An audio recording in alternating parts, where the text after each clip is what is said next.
그렇다면 결국 사회성 발달은 언제 어떻게 시켜줘야 하는지 부모 역할이 중요한데요. 사회성 발달을 위한 자녀 연령별 부모 역할에 대해 정리해 드립니다.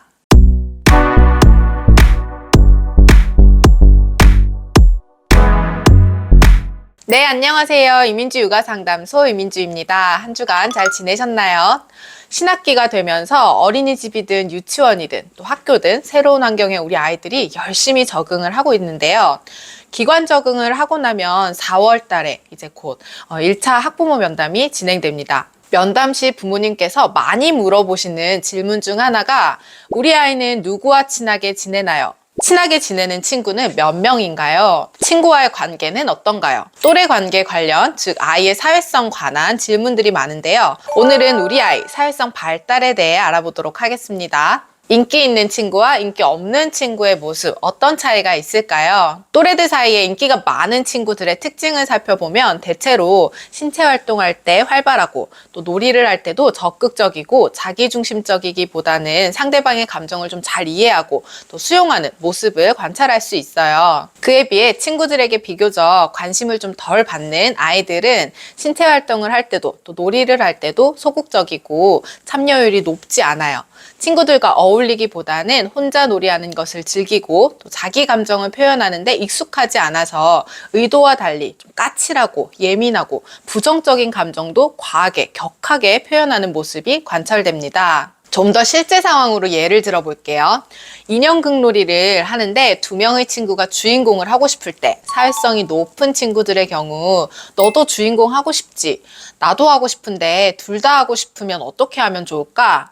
자신도 하고 싶은 감정을 표현하면서 어떻게 주인공을 선정하면 좋을지 친구에게 의견을 물어봅니다. 나름대로 조율을 해도 의견이 좁혀지지 않거나 친구가 좀 토라지거나 그럴 때는 먼저 너가 하고 그 다음에 내가 할게. 그때는 나 주인공 시켜줘. 타인의 감정을 먼저 수용해주고 양보는 하지만 대안을 제시하고 자기 감정을 조절할 수 있고 또 표현하고 욕구를 충족시키는 모습을 관찰할 수 있어요. 결과적으로 감정인식 및 조절 영역의 정서지능이 높고 또 자신이 하고 싶은 마음을 조절하는 자기조절력이 뛰어나다는 것인데요. 이처럼 사회성이 높다는 것은 어떤 하나의 능력을 말하는 것은 아닙니다. 자기조절, 정서지능 등 이 복합적으로 고루 발달이 되었다는 것인데 이때 부모님이 오해할 수 있는 것은 늘 양보를 잘한다고 사회성이 높은 것은 아닙니다. 자기가 원하는 것에 대해 스스로 정확하게 인지하고 적절하게 주장하는 자기 표현을 할 수 있어야 하고 우리는 그것을 가르쳐야 합니다. 양보해야 착한 사람이지 혼자 다 하고 싶은 건 욕심쟁이야. 발달 특성상 자기중심적인 사고를 하는 시기의 아이들에게 이런 말들은 무의미를 넘어서 아이 입장에서는 그럼 나는 나쁜 사람인가? 잘못된 자아인식을 할 수 있기 때문에 적어도 영유아 시기엔 자기중심적인 아이라서 나쁜 아이, 또 이타적인 아이라서 착한 아이라 판단하면 안 된다는 점 꼭 기억해 주세요. 그렇다면 결국 사회성 발달은 언제 어떻게 시켜줘야 하는지 부모 역할이 중요한데요. 사회성 발달을 위한 자녀 연령별 부모 역할에 대해 정리해 드립니다. 자, 1단계는 만 0세부터 만 3세 영악인데요. 자신의 다양한 감정과 자기조절을 위해 허용의 범위를 알려주셔야 돼요. 영악이 사회성 발달은 돌쯤 자아 개념이 생겨나기 시작하면서 2돌쯤 되면 점차 자아가 강해지고 또 스스로 해보고자 하는 독립심과 자율성을 보이기 시작해요. 가장 먼저 친숙한 주양육자가 자신과 다른 타인, 독립된 존재라는 것을 인식하면서 반대 의견도 내보며 자기 주장을 막 펼치기 시작하죠. 그래서 떼쓰는 횟수나 강도가 점점 높아지면서 부모님들이 정신적으로도 그렇고 체력적으로도 굉장히 에너지를 쏟고 힘들어하는 시기이기도 해요. 아이 특징적인 행동으로는 엄마의 품에서 벗어나 스스로 독립적으로 행동하려고 합니다. 스스로 신발도 신어보고 싶고 잘 안 되지만 컵에 우유도 부어보고 싶고 그렇지만 서툴기 때문에 통제하고 제한하는 부모와 굉장히 많이 부딪히죠. 자, 이때 부모는 아이에게 최대한 자율성, 스스로 해볼 수 있는 기회를 제공하되 해도 되는 것과 하면 안 되는 행동에 대해 일관되게 알려주셔야 해요. 그 과정에서 뭐든 내 맘대로 하고 싶은 대로 다 할 수 없구나를 배우고 성장의 유아기가 되었을 때 친구와의 관계에서도 상황에 맞게 이기적이지 않게 자기 자신을 조절하고 통제할 수 있는 힘이 생깁니다. 한 가지 팁을 드리자면 안전과 건강에 위험성이 있지 않은 거라면 아이가 할 수 있는 선에서 타협점이나 대안점을 찾아 제시하거나 또 두돌이 넘어가면서는 그 대안을 함께 찾아보는 것도 연습이 될 수 있어요. 예를 들어서 큰 물통에 담긴 물을 컵에 부어보고 싶어 하는데 이 손에 힘이 없고 잡기 어려워서 안 된다고 제안할 때는 요구르트 통에 담아줄 테니 한번 부어볼래? 만 3세에 가까워지면서는 큰 물통이 무겁고 쏟아질 수 있으니 어떻게 하면 쏟아지지 않게 부어볼 수 있을까? 물어보고 대안점을 스스로 찾아볼 수 있게 유도할 수 있겠죠. 무조건 안 돼! 라고 하거나 또는 다 해주거나 아예 시도를 못하게 한다면 아이는 좌절의 경험이 쌓이면서 의존적인 아이가 되거나 또 기질에 따라서는 매 순간 쉽게 화를 내고 떼쓰는 아이가 될 수 있습니다. 더불어 자기 중심적인 사고가 한창이기 때문에 처음부터 양보와 함께 놀이하기, 다른 사람의 감정이나 입장을 이야기하기보다는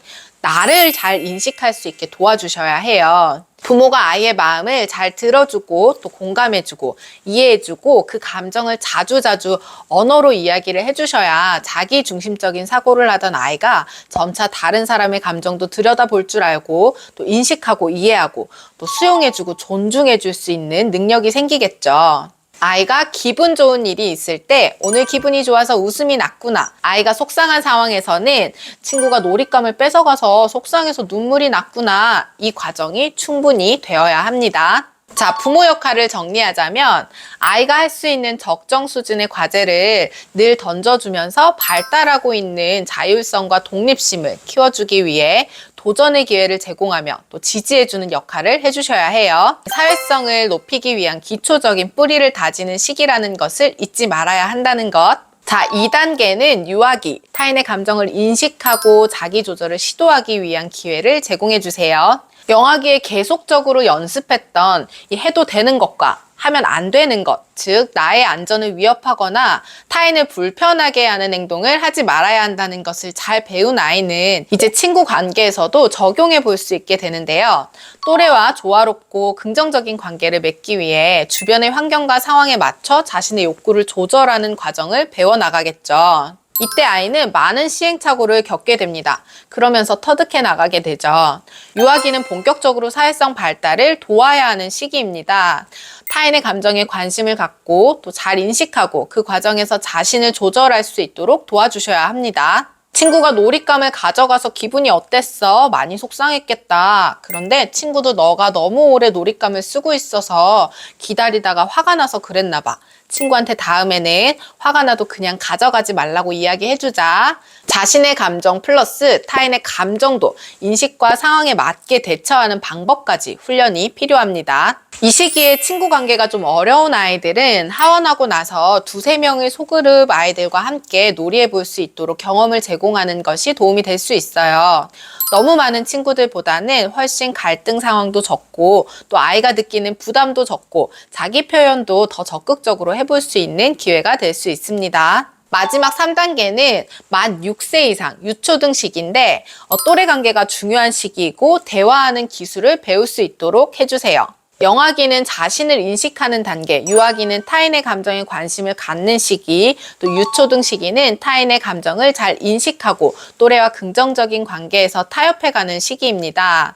따라서 만 6세 이상 유초등 시기 아이들은 이제 충분히 타인의 입장을 이해할 수 있습니다. 물론 그렇다고 해서 뭐든지 잘 참고 또 다른 사람을 먼저 생각하고 언제나 양보할 수 있다는 건 아닙니다. 무조건 착한 아이가 아니라 자기 감정을 솔직하고 적극적으로 표현하되 잘 조절하고 타협점을 찾을 수 있어야겠죠. 그래서 부모는 아이가 스스로 책임감을 가지고 행동을 조절해 볼 수 있도록 해주셔야 합니다.